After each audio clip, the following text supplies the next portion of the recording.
CI pipelines are amazing and a must-have, but without the right local setup, they may slow down your development cycle. In this video, I'm going to show you how to create a good, solid pre-commit config for Python. Let's go! For the CI pipeline created in a previous video, link in the description, we'll create a pre-commit setup that will reduce iterations in the CI pipeline. The existing CI pipeline looks like this. First, it checks if the UV log is in sync with the TOML file, then it lints the code, it checks if the code is properly formatted, it runs Pyright to check for type consistency, it runs all the tests, and lastly it builds the project into a wheel. For the pre-commit hook, we'll skip the wheel building. To mimic this setup locally, we can install the amazing tool called pre-commit. Installing it can be done using pip. Since I like this pre-commit script to be available system-wide, I'm going to install this on my system Python.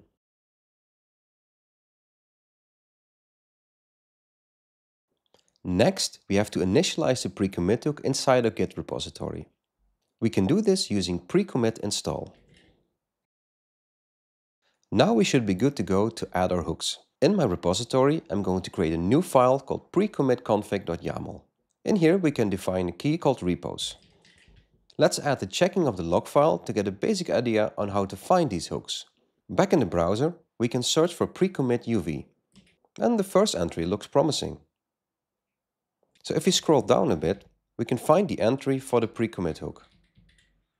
A hook typically consists of a repository, in this case GitHub, a revision, which points to a Git tag, and an ID that points to a script. So let's copy this snippet over into our repository. This should be all that we need to make the pre-commit hook check if the log file is in sync with the TOML file. There are a few ways to trigger a pre-commit hook. The most obvious is to make a commit. But you can also run this manually by pre-commit run.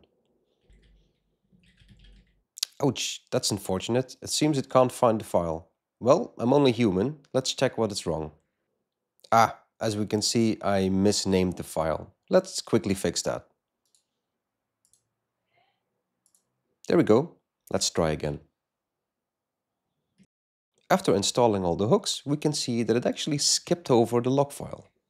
This can happen if you have no files staged, since the run command only runs against staged files. We can circumvent that by supplying the all files flag. And now it runs successfully. Nice! Let's add the rest of the hooks. Analog to how I found the UV log hook, you can also find the Ruff hooks. These hooks both lint and format the code. For Pyright, it is not entirely enough to just set up the hook. This is because all hooks run in isolated environments.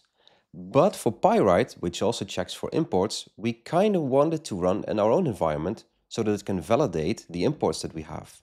Luckily, this is quite easy. We only have to add a small section in the TOML file, so let's do that. With this section, we can force Pyright to always run in our own virtual environment. Let's check if it works. That looks good. To get the tests up and running, we have to set up a local hook. With a local hook, we can set up a script that runs on our own machine and is also stored in our own machine.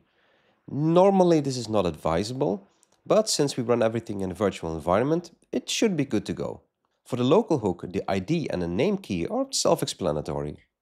The entry is the most important bit here, which points to the PyTest executable. Language obviously is Python.